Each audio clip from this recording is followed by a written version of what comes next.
Oh, let's turn down the heater. All right, I've been trying to record something about this Range Rover, why you should buy the ultimate Range Rover, the quintessential Range Rover, or the pinnacle of Land Rover engineering, for a month. But man, it just won't stop snowing here. I wanted to take it off-road, but there's probably 4 foot of snow anywhere I want to go. So it's kind of hard to do anything that will give you a good visual representation of what this thing can do. So, that said, I'm going to tell you why you want a Range Rover. It's not for the off-roading, really. It's mainly for this crappy weather that we've got. This is the best vehicle by far to own if you want to drive around in really, really crappy weather. It's all-wheel drive.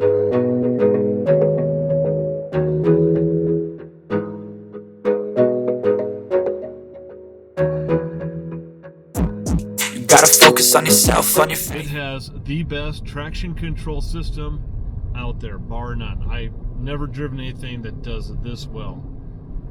Let me just show you what we're driving through right now. These are the current conditions in Cody, Wyoming. You'll notice down here it shows -1 degree. We just got 6 more inches of snow today. And yes, I am sick of snow.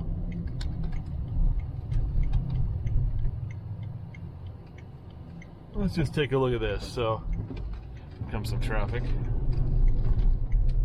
This is just snow and ice on the road.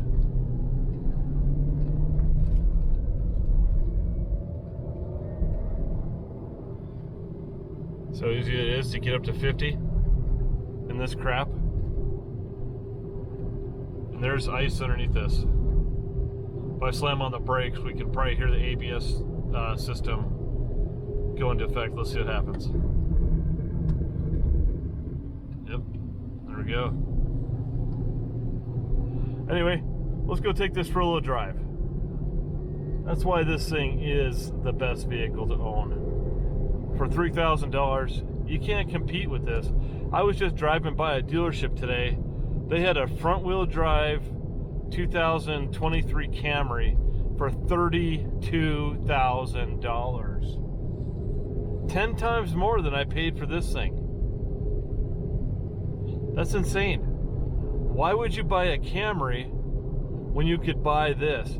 You could spend $30,000 on gas on this vehicle and still save money compared to the Camry. Even $25,000. I mean, whatever. You have a much better vehicle to drive in crappy weather, and you're not going to spend $30,000 in gas in a year. It's going to take you at least 5 years to spend that much gas.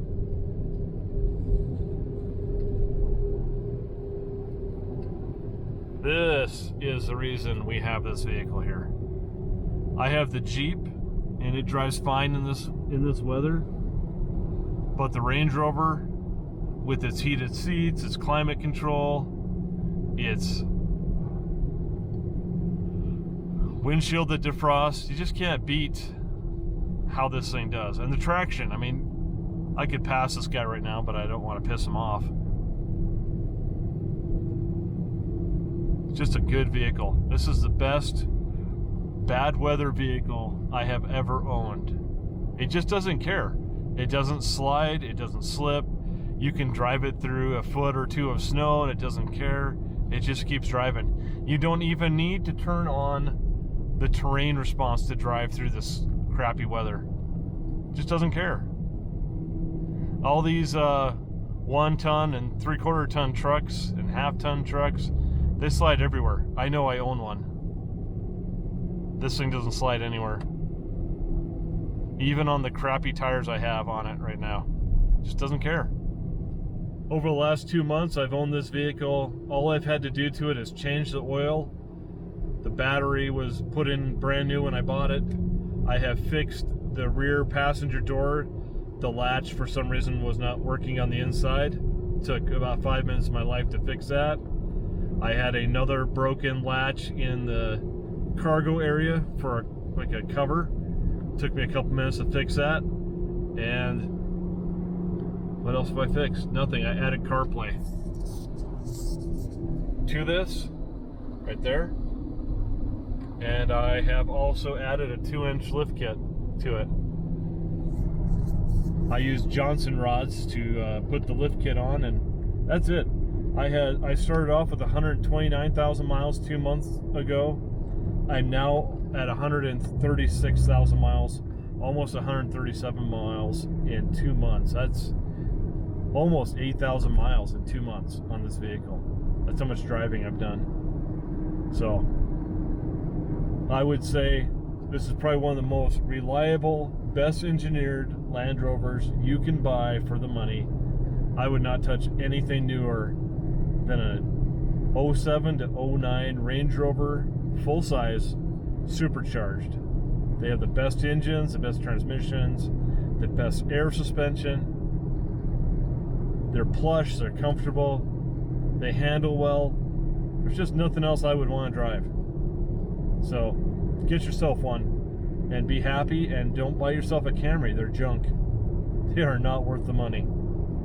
Anyway, I hope you liked this video. I'm sorry there are so many different parts to this video and that it has taken me a month to put it together, but it's now done and maybe somebody will watch it. But make sure you like and subscribe and share this to other people. I'm going to show you the tunnels we're going through here. These are the Buffalo Bill Dam tunnels. You'll see over here there's a big dam back up in there, and these are the tunnels to get around it. This next one being the longest one.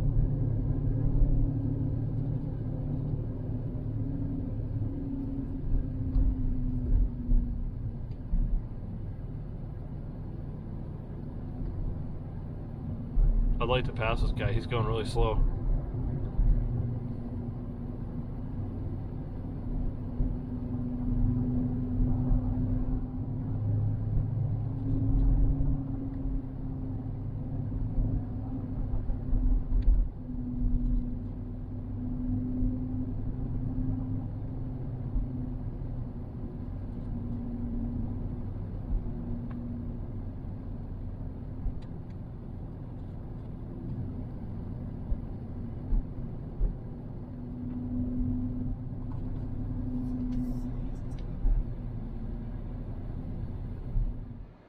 All right, let's go over some of the reasons you want to own this Range Rover.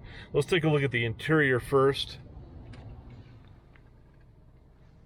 All right, so you get a nice leather-covered steering wheel with a heated option, and if you live somewhere where it's -3 in the winter, you'll want the heated steering wheel.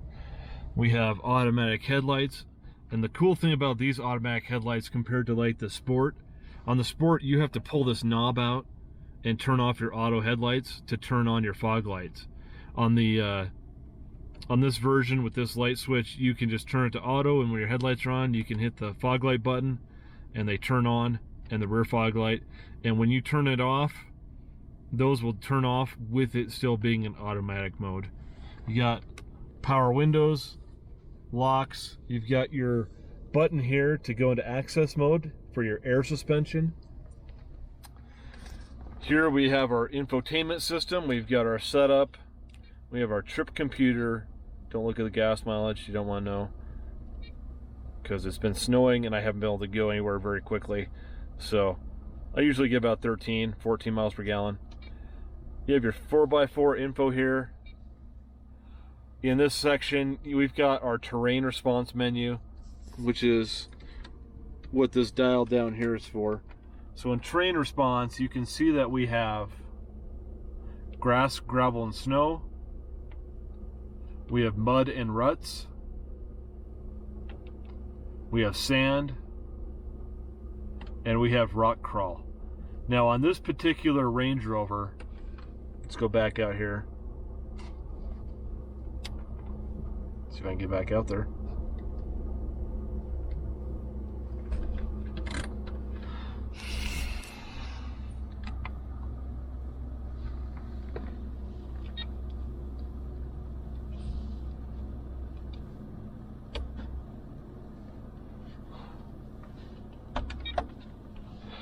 In this particular Range Rover that I bought, you have terrain response. You also have you have a center diff lock. You also have a rear diff lock, which is a pretty rare option. Getting the supercharged model, you also get the heavy duty package, I believe, which is the one you want to be able to have the rear diff lock and the center diff lock. Those are both controlled by the computer, and they only turn on when you're in certain modes. And most of them work. I guess the only mode that they don't really show up in is the normal mode, which is turning off special programs. But you also have your suspension settings down here. If you push it down, you go into access mode. That's normal height, and that's lifted height right there, off-road height. And in your display up here, you can see it says it's raising, and this diagram here will show you as you lift up. You get about 2 inches of extra ground clearance when you hit that off-road mode. There's also a mode for if you get stuck called extraction mode, and it will do that automatically if it senses the tires are not touching the ground. Down here in the Range Rover, we have dual climate zones with automatic. On there, you've got climate cool seats. So these are actually heated seats, and they actually blow hot air up through the seat. And you have air conditioned seats, which also blow cold air up through the seat. You have a nice clock down here. You have your traction control you can turn off. Parking sensors for the front and rear. This is for your rear HVAC system. This is your rear tailgate pop, your max air conditioning. This is for recirculation. This is your air conditioning. This is for your front heated windscreen. So if you, I don't know if you can see in the video, but there's little like lines that run down through this windshield, and it helps defrost your windshield just like you would have in the back. This is your rear defroster. You've got your lock button, your hazard button. You've got an upper glove box over here and a lower glove box down here. This has the Harman Kardon Logic 7 system, which sounds pretty good. The subwoofer was a little bit weak for my liking, so I added a new 12-inch with a 1,000-watt amplifier that I can use. And then I also installed a device that allows me to have CarPlay on my home screen, as you can see like the on my screen here. I can play music. I can do the maps. I can even do, let's see here, oops.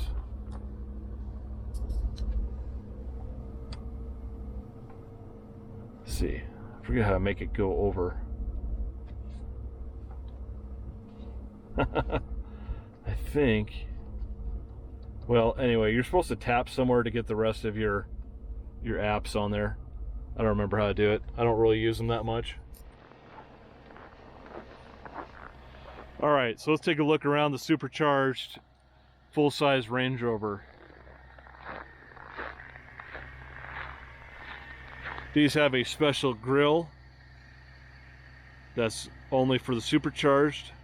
The headlights are auto leveling on it. You also get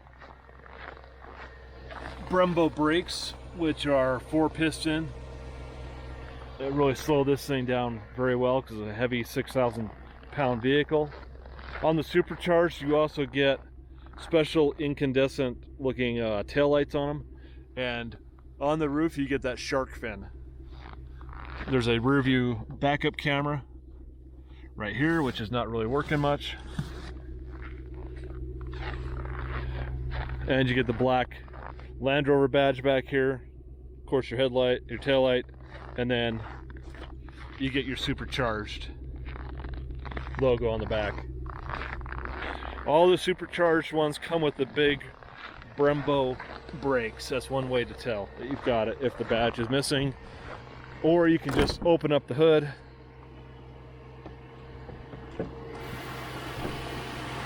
And you can see we've got a lot of snow coming into the engine compartment. You can see that we have the 4.2 liter supercharged V8. This engine makes 400 horse and 420 foot-pounds of torque. They have a robust cooling system. They're well built. I would not be afraid of one of these that has been well maintained. I need to do a little work over here. That's gonna come off. New battery. Engine control unit fuses. The under the hood's pretty simple. Your dipstick for your oil, your air filter, and that's about it. That is a good engine. Paired with the 6-speed automatic, this thing flies. Let's do a little bit of an engine rev back here.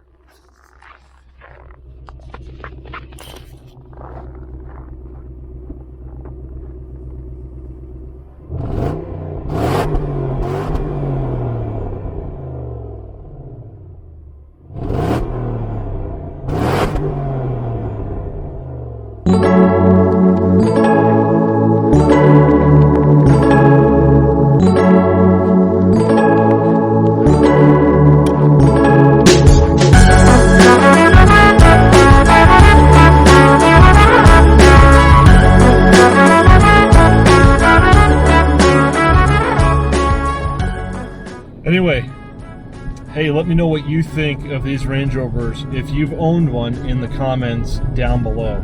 I want to know what you've had for issues. I want to know what you think of them and what kinds of things you've done to make yours better. How do you like it in the weather? How do you like just using it off-road? Leave a comment down below. I'd like to see what you think. And for all you Subaru and Toyota owners, we don't care.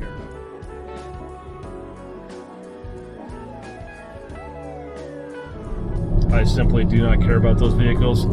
They can't match what these do for you. These are an experience. Driving a Toyota is just boring. Just is. Don't care about them. And I will never own one again.